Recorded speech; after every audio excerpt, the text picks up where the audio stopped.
You fight like a girl. Top 10 Most famous yet problematic female characters of all time. Over the years, some female characters have really stolen our hearts while also driving us absolutely insane. They are iconic, unforgettable, and a total mess. Today, we have 10 such characters with whom we share a love-hate relationship. From Belly's chaos, Serena and Blair's drama, Rory's questionable life choices, to Daisy's fiasco, we have got everything. Let us break down the characters to see why there are always endless debates around them. So, without further ado, let's discuss whether they are truly misunderstood or just downright toxic. Before we go into our explanation, we have a very small request. If you like our content, please support us by subscribing to our channel. This is a small click for you, but for us, it means a lot. Thank you. Let's begin. You will never be what Jer is to me.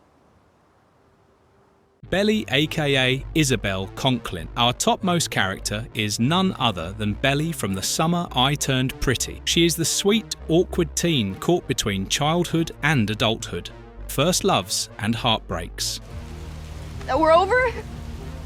However, Belly rage baits her fans every week with her questionable choices. Maturing is realizing the problem is not the Fisher brothers, but Belly herself. She bounces between Conrad and Jeremiah like she cannot decide which dessert to order, and that is so problematic. She is the queen of indecisiveness. She has always treated Conrad like her destiny, but then ended up choosing Jeremiah. Remember, in season 2, when Susanna died, the house was falling apart, and Adam was cheating on Susanna, which Conrad knew and told only Belly. Belly thought that was the perfect time to confront Conrad and say, "What about me and us? What about our summer? Girl, read the room before you give a TED talk about your feelings next time." She acts like the world revolves around her. Season 3 broke all the limits. The fans were on the verge of banging their heads against the wall and throwing their TV, but it was Belly and her choices against the world. She forgave Jeremiah even after he cheated, got engaged to him knowing she was still emotionally attached to Conrad, went against her mum to marry him, rejected Conrad when he confessed he still loved her, and then decided to call off the wedding. Why? Because she realised she would always have feelings for Conrad.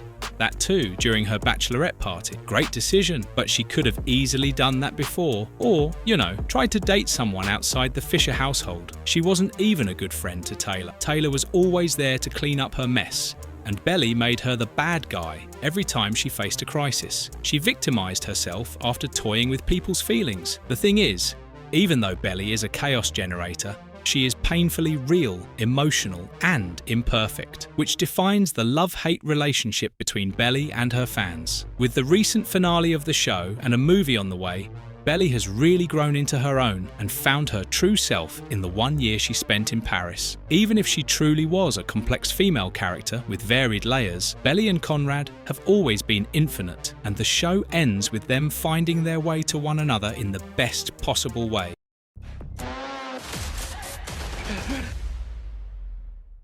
Elena Gilbert. Second in line, we have Elena Gilbert from the Vampire Diaries. Initially, Elena, the sweet, relatable human girl in a supernatural world, felt cute, but that didn't last long. She was basically the emotional tornado of Mystic Falls. She cried about 90% of the time and played the victim card, even when she had the power of a vampire, which made her more frustrating than endearing. If crying burned calories, Elena would be the fittest person in Mystic Falls. She constantly struggled to choose between the right Salvatore brother and literally juggled her feelings between Stefan and Damon. She flirted, had emotional moments, and literally gaslit both brothers to fight each other for her. The fans were frustrated and just wanted her to make a choice. When she finally chose Damon over Stefan, she again second-guessed her feelings and started feeling drawn to Stefan all over. Oh, and when all hell broke loose in Mystic Falls, Elena put herself to sleep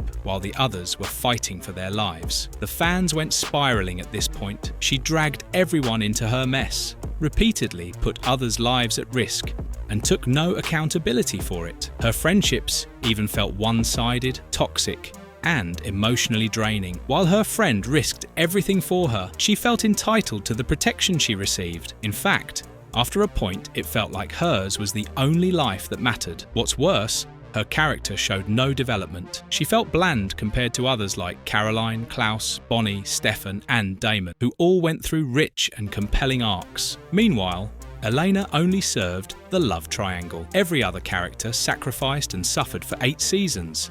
But Elena got to walk away with her fairy tale ending. She has always been so full of herself, she overshadows the pain or trauma of other characters. Mystic Falls revolved around Elena like she was the sun, but she was actually a black hole. I picked the wrong men. Carrie Bradshaw. In Tier 3, we have Carrie Bradshaw from Sex and the City. Honestly, Carrie had a terminal case of main character syndrome. Everything was about her problems, her drama, and her column. Her friends basically played the supporting roles in her life show. She was the friend you would give long lectures about getting over the bad guy, but she would immediately go back to the same guy again, get disappointed, and then come back crying again. Whenever Miranda needed her, Carrie was busy spiraling over her situationship with Big. She judged Charlotte for wanting marriage and kids because she thought it was too traditional, and had trouble understanding that not everyone wanted the same thing as she did. Plus, she was pissed at Miranda for not picking up her call when she was literally in labour. She low-key slut-shamed Samantha for living her life. Carrie was the queen of financial irresponsibility. She would rather choose to buy a designer pair of heels than pay her rent. She dared to ask Charlotte to loan her money to pay the rent instead of getting a job. I mean, girl, just stop buying stilettos like they were groceries. Her love life was a case study of toxic relationships. Big was a walking red flag. Emotionally unavailable, an avoidant type. He never tried to do better, and all Carrie wanted to do was fix him. She even cheated on Aidan, the sweetest cinnamon roll of a man, for Big, which was honestly her lowest point. She flew to Paris for Alexander, left everything behind, and acted surprised when it didn't work out. She clearly had attachment issues, blew up every relationship, and then cried to her friends. So, was she a fashion icon? Yes. A role model? Absolutely not. I may have just done you a big favor. Oh, okay. Rory Gilmore. Next up is Rory Gilmore from the Gilmore Girls. Born into privilege, with a wealthy background, she never worried about the hardships in life. She always got what she wanted handed to her. She dreamed big as a teenager. Her cool mother and loaded grandparents spoiled her and showered her with opportunities which clouded her vision of the real world. Blame her upbringing for her zero coping skills as an adult, which made her life 10 times harder. As a friend, she was unbearably inconsistent. She loved her friends, but only showed up when it felt convenient. She was too busy with her love life to focus on Lane, who never failed to be there for her. Unpopular opinion, but Paris literally shook Rory back to reality that the world wouldn't always work in her favour. After a point, her romantic life could give anyone a throbbing migraine. She kissed Jess while dating Dean. Her first love got dumped, and years later had an affair with him while he was married, which is truly batshit crazy. Not like Dean wasn't at fault, but Rory wasn't a saint either. Then, she cheated on Paul with Logan after practically forgetting Paul even existed. Rory fell for Logan's wild, rich kid lifestyle in college, broke up with him after he proposed to her, and then, later in her 30s, she hooked up with him while he was engaged, proving she had learned nothing from the Dean saga. Rory grew up hearing she was special and gifted, so when Logan's dad told her that she didn't have what it takes to be a journalist, she took it personally and straight up dropped out of Yale. She then held him responsible for ruining her dreams. Classic Rory move. Even after she finished up her degree, she expected her dream job to land in her lap rather than working for it magically. However, Rory's still relatable as she embodies the gifted kid burnout. She resembled every young adult who felt lost, stuck in life, and blamed the universe for their flop era. But one thing is definitely true. Lorelai did not prepare her for the real world, and her grandparents coddled her too much even when she was in the wrong. Rory's character at the end of Gilmore Girls turned out to have the worst evolution, something nobody could have foreseen in season 1. He died almost 2 years ago when I was with him. What happened was a tragedy. Serena van der Woodsen. Serena van der Woodsen from Gossip Girl was the literal human embodiment of pretty privilege. She was the walking definition of hot girl chaos. Her life looked like a Vogue cover, but she caused emotional wreckage everywhere she went. And not to forget, she was the ultimate hypocrite. She acted like she hated how Gossip Girl ruined people's lives, yet fed it premium content every time she breathed. Serena was the friend who acted like she was a girl's girl, then broke the girl code. For example, she hooked up with Nate while he had been dating her best friend Blair for years. She stole Blair's spotlight every chance she got, like when she tried to sabotage her Yale application. Once, she fled a hotel room to avoid getting caught with drugs, leaving her boyfriend Pete to die from an overdose, which meant indirectly killing someone. But of course, money and connections saved her again. When she left for boarding school to escape the scandal, she found herself in another mess where Serena had an affair with her teacher, who didn't even know she was a minor. The guy was sent to jail by her mother in return. Oh, and let's not forget, she also dated a married congressman. She floated around in her boho chic dresses while everyone else was in emotional shambles because of her impulsive choices. She overplayed the victim card to dodge accountability. She was a professional gaslighter, as it would always be, Serena sabotaging her friends, and somehow they would end up apologizing to her. She did try to save people and be there for her friends, but it was always in the messiest way possible. The effort counts though. No one can deny that she was the reason Gossip Girl had content for 6 seasons, because when you live like Serena, drama isn't just a possibility, it's inevitable. It's sexy, no? Sexy or sexist? What is the problem? Emily Cooper. Next on the list, we have Emily Cooper, our favourite girl boss menace from the show Emily in Paris. People initially loved her bright, bubbly, enthusiastic personality, and her wardrobe served as a Pinterest mood board, but she is often considered problematic as she frequently misunderstood or dismissed French culture, etiquette, and language norms. Well, when you do this every season, it's neither cute nor funny. Her relationships were also messy and complicated. She continued to pursue Gabriel even after knowing Camille, her first friend in the country, was his girlfriend. This went on for 3 whole seasons and could have been easily avoided if both of them had an ounce of self-control. She broke Camille's trust way too many times, even though Camille helped her settle in Paris and welcomed her into her friend circle. Emily also slept with Camille's underage brother, but that can be excused as she had no clue about it. Her other relationships were also pretty messed up, as she never truly got over Gabriel emotionally. Through her lens, Paris was almost ridiculed to an Instagram filter. The actual Parisians on social media were like, "We do not act like this. We do not dress like this. Why is she wearing a hat?" This stereotypical representation received lots of criticism. She was portrayed as very successful at her job, despite repeatedly making really bad pitches, treating serious issues lightly, and ignoring hierarchy. The show set unrealistic professional standards by letting Emily get away with mistakes, which wasn't well received by the viewers. Her character felt undeveloped. Somehow, everyone loved and forgave her, even though she ruined the lives of others. Even though Emily's life was unrealistic, people loved to live vicariously through her and judge her. He's so dreamy. Nobody asked you, Patrice! Robin Scherbatsky, the next controversial female character, is Robin from How I Met Your Mother. Robin was the character who broke the typical stereotypes.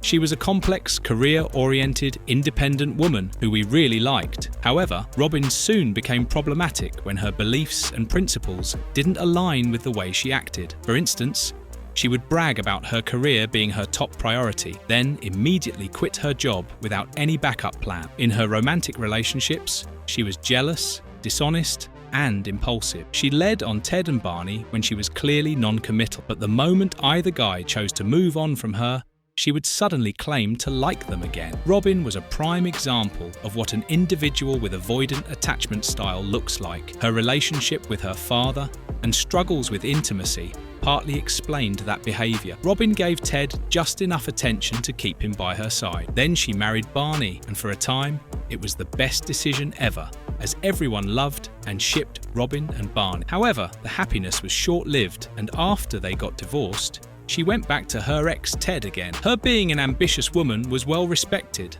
but the way she treated her friends like networking opportunities wasn't very nice. Also, the show used Robin's never want kids stance as a trope rather than a fully respected identity. Robin's sadness after the diagnosis of her infertility was seen by some as forced or as punishing. Overall, Robin was basically that one iconic friend but a total disaster to date, trust, or make life plans around. And she said it was a girl. And I wept. Daisy Buchanan. The next character is Daisy Buchanan from The Great Gatsby. She was basically the original manic pixie dream girl with a trust fund. From the very beginning, she lacked neither beauty nor money. However, instead of using that power for good, she lived her life while others ruined their lives for her. The way she treated Gatsby was wild. She loved the idea of Gatsby, but not the actual man. When Tom acted like a jerk, she ran for Gatsby. Then, the moment she received attention from Tom, she acted like Gatsby never existed. She used him at her convenience. She literally ran over Myrtle and killed her with Gatsby's car. Then she dodged the accountability and went on a vacation with Tom, as if committing a murder was nothing. Tom, being an absolute snake, manipulated Myrtle's husband, George, into believing that it was Gatsby's car and that Gatsby was the one who ran over Myrtle. Enraged, George shot Gatsby. When Gatsby died, she didn't even send flowers to his funeral. From inside,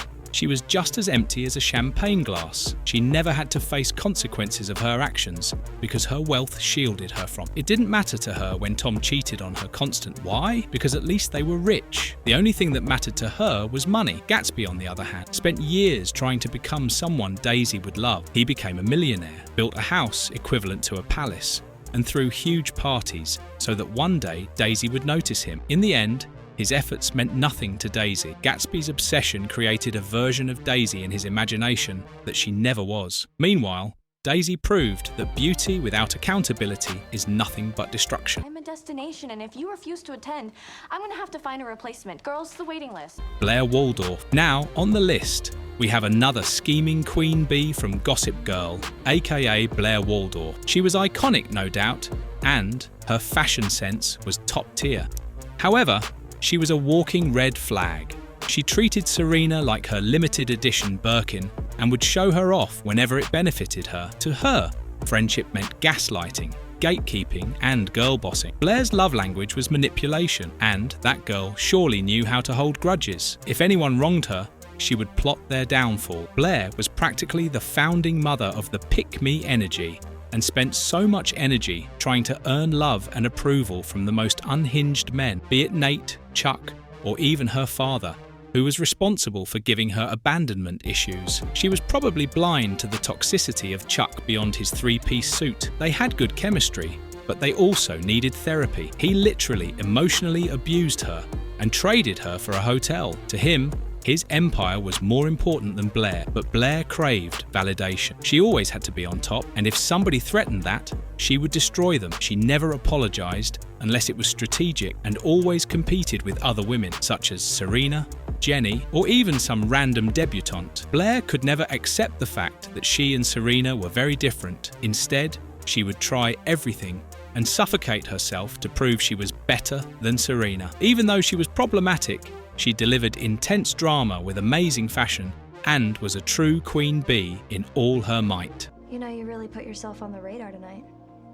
Better not make that mistake again. Jenny Humphrey, last but not least, is yet another problematic character from Gossip Girl, Jenny Humphrey. She somehow managed to make everyone's blood pressure rise on Gossip Girl. She began as a sweet Brooklyn girl who wanted to be part of the Upper East Side lifestyle. Then her character took a 180-degree turn as she skipped school, ran a full-on teen fashion empire, and acted like she owned Fifth Avenue. When her father tried to get her in line, she actually tried to emancipate herself. Her obsession with status was so strong that it was practically a personality disorder. She loathed the social hierarchy and once staged a social coup against Queen Blair herself. The girl definitely had the guts, but it was a dumb move to go against Blair. Even her outlook changed from that of a small-town girl to a full-fledged villain. The most unhinged decision she ever made was to hook up with Chuck and lose her virginity to him, even after he tried to force himself on her in season 1. She would light the fire, cause the drama,